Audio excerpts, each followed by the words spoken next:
Welcome back to Important Library Stuff, a podcast where library staff share the inside scoop on all the stuff that happens at Prince William Public Libraries. And trust us, it's a lot of stuff.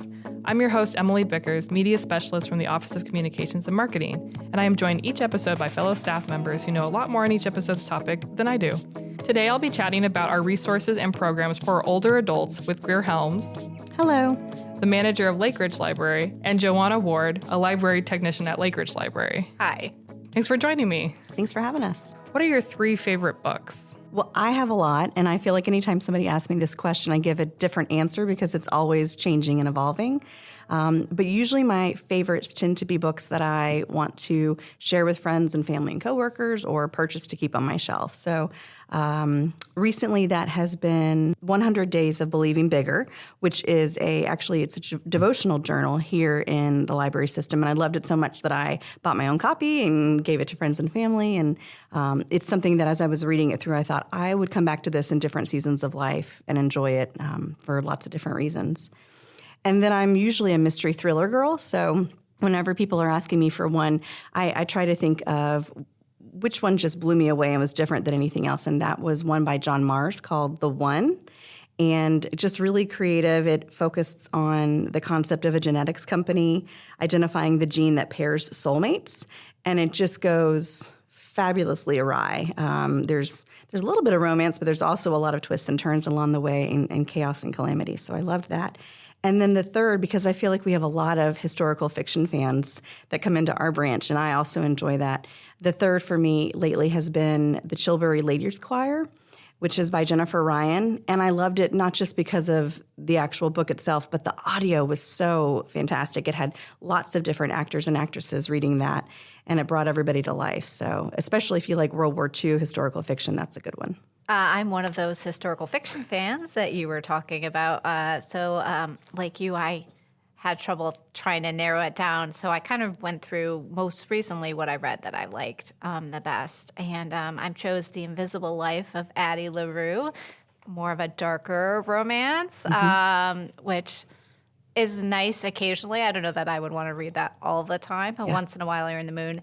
And Daughter of the Moon Goddess. I'm really into kind of folklore from lots of different cultures, and this one was a really good example of tying in some of the folklore from some Chinese myths. Mm-hmm. And The Stardust Thief, which is more action-adventure set in the Middle East, in the desert, and it brings a little bit of the fantasy of like Genie and Starry Nights, Tales of a Thousand Nights kind of feeling in there. So I really like to kind of escape when I read, and so I try to stay away from more realistic things and go for more things that just help me relax and enjoy the story.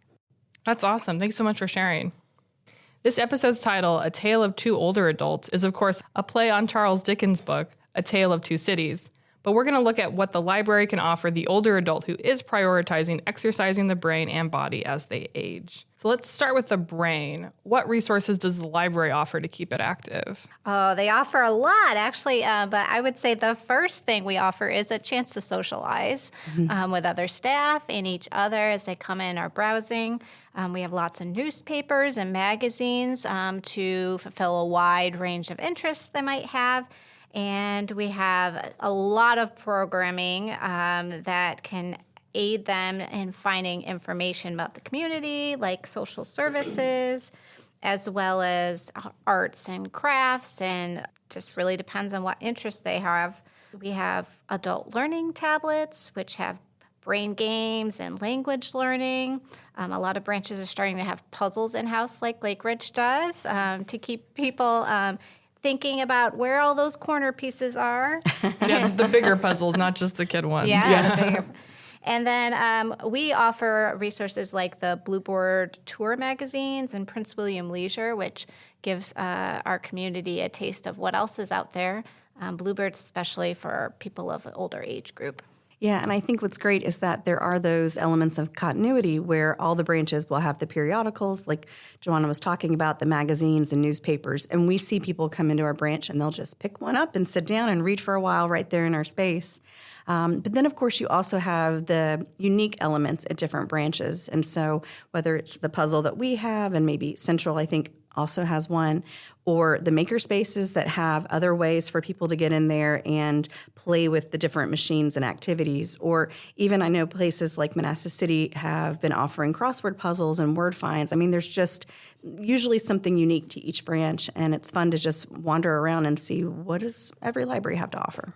For exercising the body, is there any chance the library can help me there too? Yeah, I think that since I joined the library almost a decade ago, I've seen a lot of different branches try to find ways to encourage health and wellness. And sometimes that's through physical exercise. I know I've seen the yoga classes, self-defense classes. I think there was Taekwondo at Chin Park years ago. There was Tai Chi recently. Yeah. So lots of different options. And then I think, too, we also know that people are coming to us as a source of trusted information, and they want resources that they can rely on, whether they have a new diagnosis and they're trying to make lifestyle changes, or they're just trying to understand something better for someone in their life. I think that we've got, fitness magazines, nutrition cookbooks, just a lot of different types of things. If they're trying to learn and become a runner for the first time in their life, we can help them find the materials either in hard print or digitally online. So there's a lot of ways that if you're not thinking of the exercise part of your life when you come to the library, maybe you should, and we can help you with that. And if you do come to our branches and you do want some physical activity, maybe not necessarily program-based, several of our branches have started to include outdoor spaces for people to enjoy. There's pollinator gardens, there's story trails, and at Central, they even have Central Green now, which is a lovely open and green space for outdoor pleasure. Fantastic. So why is exercising both brain and body important? At Lake Ridge Library, we're really lucky to partner with the gym owners and personal trainers downstairs in Tackett's Mill, and that is Chris and Michelle Vigiano, who own and operate AIM Human Performance. They really like to help us offer things for families in ways that blend educating the mind and strengthening the body. The two go hand in hand, and so you can't just think about one without thinking about the other. For example, we know that the neuroscience research shows that physical exercise stimulates the production of more neurons, which is great for the brain, but the flip is true as well, where a healthy brain can help the body heal after injury or illness. So really, if you're doing one, you're helping the other, and we like to encourage both sides. I definitely think there's also a mood-body connection as well. And I think as you get older and possibly more isolated, finding ways you can socialize and exercise are important to also keep yourself in good mental health and good mood. Yeah, absolutely. For older adults who want to be more tech savvy, what programs or help is offered at the library to increase digital literacy? A lot of branches have started offering tech help programs, tech help or tech tutoring. They're usually 20-minute to 30-minute one-on-one sessions. There's Internet Basics series offered at some branches like Chin Park. As Greer mentioned before, there's maker spaces now available at Central and Bull Run, and librarians available at both branches are there to set up one-on-one appointments and help with working out project ideas. And then staff at most libraries are also available for quick questions regarding personal devices and our digital library applications. We may not have the time to spend up to the 20 or 30 minutes that you would if you had an appointment just for yourself. But if you have a quick question of, can you help me get Libby working on my tablet, we can usually answer those. I think a lot of times it starts with a person checking out a book or looking for an item and us saying it's only available digitally, and them saying, oh, I wish I know how to use it. And then we will encourage them, well, come on back, give us a call, or just stop by in your next visit and have your Kindle with you or your phone, and we'll show you how to download the app and get started. And it really depends. Some of our patrons, we can do that for them in 5 or 10 minutes, and it's no trouble to do that right at the desk. But at times we do need a longer appointment. So I think, too, it's important to know that if you're looking for something like that, check out the website, check out the Explore magazine, but always call first, because Joanna and I found in trying to provide some of these details in the last year that things are always evolving. Staff changes and staffing numbers change, and so even if a branch offered it a year ago, they may not be able to offer it right now. So call and make sure that they're able to do so. That's a good tip. So let's say I am pretty tech savvy. What library resources can I access from home? Well, initially, from our digital page on the left side, there's a digital tutorial menu that patrons can access themselves from home if they feel like they can troubleshoot themselves through some of these issues without having a staff person kind of walk them through it. But we also have some great resources through our digital library. Some of the more popular ones, I would say, are Access Video on Demand.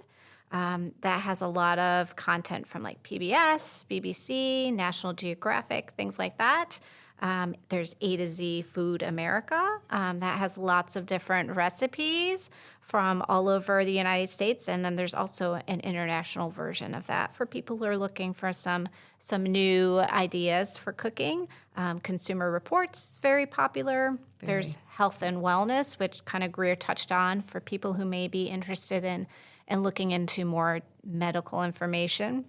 And I would say, in addition to those, people should just take a chance to browse the digital library and see all the other options they have. Yeah, there's so much. I think that even those of us who have worked in the system for years haven't been able to scratch the surface because new things are being added all the time. I try to imagine if my parents were using it as older adults. I think my dad would be really interested in the car maintenance because he's a mechanic, and there are some options on there if you're trying to repair a car. And then as well, we see a lot of people come in who are wanting to do test prep. And, with maybe they're looking for something for their their child or grandchild, and there's a lot of resources on there. So if you're tech savvy and comfortable, just explore it, just as Joanna said. So I know you mentioned some of the programs and events. How do I find programs and events meant specifically for older adults? We offer two versions of kind of an events calendar. One is online, and that has great filtering options. So you can get to it from the library website. And once you're there, you can narrow it down by event type. And within that, there's a category that's called Spotlight on Seniors. So once you choose that, you'll be able to get more information just kind of geared to that age group. Our printed Explore magazines also usually separate the activities by age, so patrons can find designated content for just kind of their age group and narrow down by branch if they're interested in specific locations. Awesome. What type of materials or collections do you have that might interest older adults? Oh, we have so many. The ones that probably come to mind immediately that we see a lot of our older adults checking out are the large print items, the books on CD, sometimes the playaways. A lot of nonfiction comes and goes. And then, of course, we have some who are coming in weekly to see what's new on our Fortunate Find shelf, and they want to get the latest and greatest that's hit the shelves. But I think whatever their medium, whether they're an audiobook aficionado or they're someone who prefers to have the hard print in their hand, we are just glad, even at Lake Ridge in a smaller space, to have such an array of topics and materials for them to consider. Because there's no cookie cutter formula for what someone over 70 or 80 wants to read about. I mean, it's everything from politics and religion to gardening and cooking, contemporary fiction and romance, spy thrillers. I mean, everybody who comes in has their own area of interest. So we really try to do as much as we can to keep those shelf stocks. And that's on our staff as well as our material services crew for ordering such a good variety for us.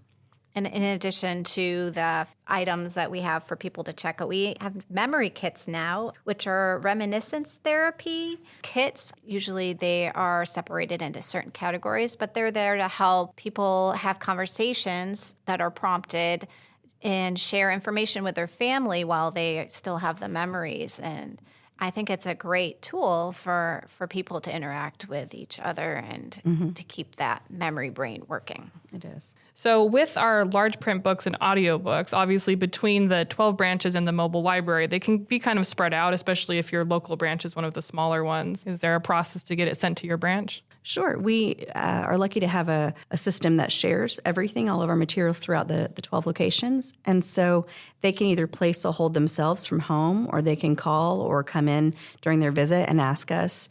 If they have something specific, we can put that on hold for them. If they're looking for, a lot of times we'll get questions of, well, I really have read everything by Agatha Christie. Who's similar to her now? And so sometimes we'll take them down that road instead. And in addition to sharing what we have within the county, we also have interlibrary loan, which is a nationwide service. Used to have a tiny fee attached, but now we've gone fine free on that. So people can come in, and if they're looking for something that's really specific and maybe was printed years ago and we don't have a copy here anymore, we can find that for them somewhere else a lot of times. And if they're willing to wait a couple of weeks while it ships, then they can have it in their hands. Are there volunteer opportunities available for older adults within the library? The short answer is yes, but I think it's important to note that the openings really vary a lot based on location and timing. I've seen older adults serve as special projects volunteers. We have special project volunteers who help with the pollinator gardens throughout the county. I've also seen older retirees come in to serve as circulation volunteers. When I was at Chin Park and even now at Lake Ridge, they tend to help with tasks like checking in the materials, shelving them. If we print a report, and they will pull those items for us to review from the shelves. I think we've also even seen them help with story times at some of the other smaller branches where we don't have as many staff to free up from the desk. So if a person is interested in getting involved in the community, they should definitely give a call, stop by. We right now at Lake Ridge have a wait list, and we have a handful of applications on hand. But if they're flexible in location and task, then it never hurts to make the call. Oh, and of course, I don't want to forget to mention this. All of the libraries throughout the county are affiliated with the Friends of the Library organizations. And that's an excellent way to get involved volunteering immediately with no wait time. So if you aren't familiar with the Friends of the Library groups, it's a passionate gathering of individuals who volunteer their time to weed through all the donations, help organize book sales, or other fun events and things throughout the year. And everything that they raise helps fund the programming that we offer at our libraries. So we are always grateful for their time and talent and what they do for us. It's a wonderful way to get involved. Another big perk of it is that the friends who help sort the books for the book sales also get first dibs. They sure do. The collection as they deserve. So that right there is really helpful. So how can older adults find new book clubs to join and see what piques their interest? So I'm going to head us back to the library website, and right in the middle, it's a heading that actually says Reading Ideas and Book Clubs. And from there, underneath it, you can choose Library Book Clubs and Resources, and then it will give you a list of branches, and you can choose your closest branch and see if there's any book clubs associated with it. You can also access book club information through the online events calendar from the library homepage. And back to when we were talking about the filtering options, you can select a date or date range, your branch preference, and then under the event type, you can actually choose book club, and it will give you like a very specific list of options that fall within those categories for you. And I think we love to see that there are patrons around the community who sort of hopscotch around the county, and maybe they want to do the sci-fi book club over here, but they want the mystery book club over here. And we celebrate that. If you're a reader, come and see us. You don't have to be someone who comes into our branch every week. Join the book club. And even, too, when it fits into your life schedule, maybe it works for you better in the fall and winter, but when summer hits, it might be that you're traveling and you can't do it. That's okay. Come and go at your leisure and know that there's always a place at the table. We have such a wide variety of locations. You can do them in the branch. You can do them from home virtually, but you could also go to some breweries around the area. I know at Lake Ridge, our book club meets at 2 of the restaurants near our branch, which I think is a great way for us to kind of support each other as a shopping community. Definitely. How does the library support lifelong learning and educational opportunities for older adults? If you pick up that Explore magazine digitally or in hand, as Joanna said, you're going to see that there's such a plethora of topics that are covered, something for everyone. But then also, if you are in the branch, we have a lot of accessibility tools that enable people to enjoy their time in our space and make use of technology or maybe the machinery in the maker spaces or whatever it might be.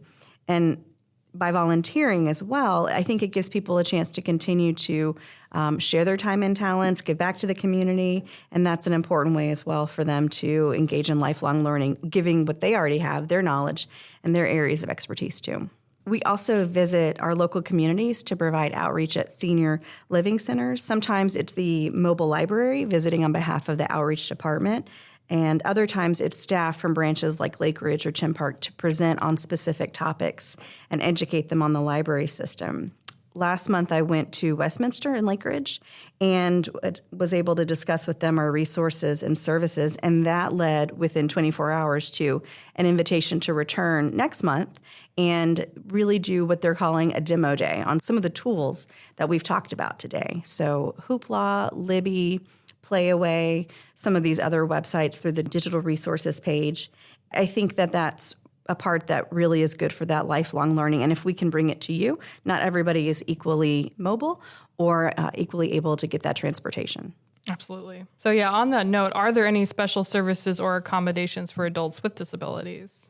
Prince William Public Libraries, I think, does a great job at presenting a lot of options. A few things that I was researching up to make sure I could present them. All the branches have DVD collections that offer text language options on many of the titles. And you can actually find those just by searching for video recordings for the hearing impaired. A lot of the libraries have portable magnifiers, including bar, sheet, and handheld magnifiers that can be used while visiting the library. I know our computers are also equipped with some of these magnifying programs that patrons can use. Several libraries have application forms for free library services offered by the Virginia Department for the Blind and Vision Impaired. I'm a member of the National Library Service for the Visually and Physically Handicapped. And county residents can receive services through a state-affiliated library, which is Central Rappahannock Region Library.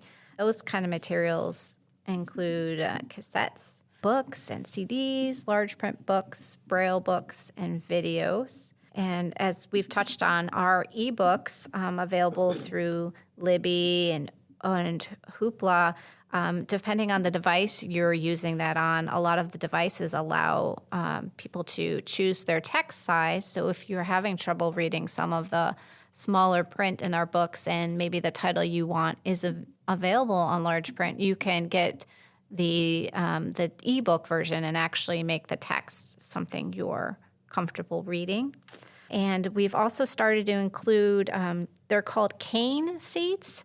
So if you're at a branch and you want to browse the shelves, but you don't want to stand the whole time, or you have trouble moving around in the branch, you can actually borrow one of our cane seats. You can use it to walk around as well as fold it down and sit on while you are looking at the collection.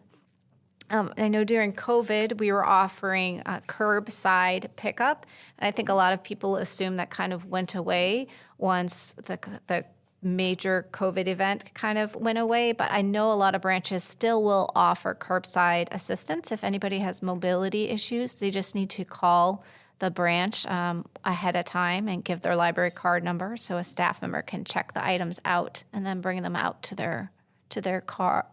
I would recommend that you just call the branch ahead just to make sure that they are providing that service. Yeah, those are great tips. Yeah, and I will add, because I think the text size is such an important thing for a lot of people when they're choosing books, even if they're not in the large print yet and they're still in traditional print books. It varies so much. What is the spacing between the lines? What is the type of font? What is the size of font? And Hoopla and Libby can let you play with all of that, from the margin spaces, the line spaces, the type of font, the color of the background. All of these things can affect people who are low vision. I also think if they're low vision and listening to audiobooks, Libby and Hoopla are really great in that you can adjust the speed of narration. I do this myself sometimes if the narrator has an accent or just speaks really quickly like this and I can't understand what's happening. And so then I'll dial it back from a traditional 1.0 speed to 0.95 or 0.93. And I think that personalization cannot be overstated. It's really helpful for people. A lot of the branches now have hearing loops as well. So if you have a hearing impairment and if you have some sort of hearing aid that works with an application, the hearing loop kind of pairs with that to help magnify the circulation staff that's talking to you. Mm-hmm. And I know that the library offers American Sign interpreters. So if that's something you're interested in, just let the branch know ahead of time and they can arrange for an interpreter to be there during the program to help sign for you. Yeah, and a good summary of all of those excellent resources is on our website. If you go under services, assistive services collects a lot of those. And I also wanted to mention, if you or a loved one are suffering from memory loss, we have partnered with Comfort Keepers of Greater Prince William to offer memory cafes at a bunch of branches. It's a social gathering meant for older adults and individuals with memory loss and their caregivers, where people can connect, share experiences, and engage in various activities. Registration is required, but you can find it on our online events calendar. Do either of you have any anecdotes or stories from any of your older patrons about what the library means to them? We have a lot of regular patrons who come from, there's a few retirement communities nearby, and they love to offer book recommendations. Like, I even designed a program around some of their feedback recently. But we have a regular who is a volunteer for us, and I swear she starts every single shift with, "Oh, you've got to read this," or "Have you heard about this book?" And she just loves to share her insight about what she's been reading and share her experience. It really does kind of show how much of a great social opportunity we have in interacting with our older patrons who have lots of life experience but are still finding new things to enjoy and share with us. So I love it when she comes in and, "Oh, did you read this book?" Absolutely. Or did you see this DVD that I checked out, or whatever it might be? We do. We get a lot of really good recommendations that way. You could live 1,000 years and not read every book, which Absolutely. is like the good and bad thing about books. If you're a completionist, it's bad. Yeah. I'll say, too, one that always stands out to me that I'll never forget was when I worked at Chin Park Library. There was an older adult who came in, and she had been gifted a Kindle by her older adult children. And unfortunately, they lived in other states. And so she opened it, she had it, and it sat there collecting dust for a few months because they weren't able to help her get everything set up over the phone. So she finally worked up the nerve to come in and just ask for some guidance. And we were able within 15 minutes that day to get an account set up and get her on it and playing with it. And then she came back the next week and we helped her kind of finesse those skills a little bit more. But she had been so intimidated by this device that was new to her, but so eager to be able to have access to more books from home without having to drive around town as much. And she was just, the joy on her face the first day, because she was worried it was going to be a bother. And we hear that a lot when people approach service desks around the library. "Well, I don't want to bother you." That is what we are paid for. And as much as we love to check in books or shelve books, we love talking to our patrons more and figuring out what they need and how we can get that for them. As Greer mentioned before, I also wanted to bring up our mobile library, which is like a Bookmobile Plus. It, of course, has books and other media to check out, but it is fully staffed by librarians who put on programs and deliver holds as well. It often visits the county's senior centers as well as private retirement living centers. If anyone listening is interested in visits from the mobile library to their community, organizers can submit a request on our website, pwcva.gov/library. Under Services, click on Outreach Services, fill out the form, and we'll be in touch. So do either of you have any parting thoughts or tips? I would just say don't be shy. Like, if you are hesitant about how to access something or how to find something, please come and ask us. We love to help you get the answers you want. So if you got a new device and you don't know how to use it, and don't know where to go, yes, come to us. If you are having trouble navigating the catalog or the events catalog, yes, please come ask us. We would be happy to help you find that information you need. And don't be afraid to ask the questions over and over. We don't expect you to hear it once and be an expert. We have to ask each other questions as well if it's not something that we're doing all the time. So know that that's, if you think to yourself, "Oh no, I just asked them about this last month," we're happy you felt comfortable enough to come and have that conversation again. That's awesome. I'll say, too, one of my classmates recently used a phrase at the end of a paper of hers, and I loved it for the library. It was, "Stay curious." And I think that that's what we want for all of our patrons, whether you're 7 or you're 70, we want you to stay curious about the world around you and what the library has to offer. And so my tip would be just come in and see us or give us a call if you're homebound, and we'll talk you through what you can access from there. Because really, we really strive. We're here because we love our patrons, and we strive to make sure that you have all the resources that you want and need. I will close this out with a quote from the book reference in the episode title, A Tale of Two Cities by Charles Dickens. "Nothing that we do is done in vain. I believe with all my soul that we shall see triumph." Thanks for listening, and join us next month for the next episode of Important Library Stuff.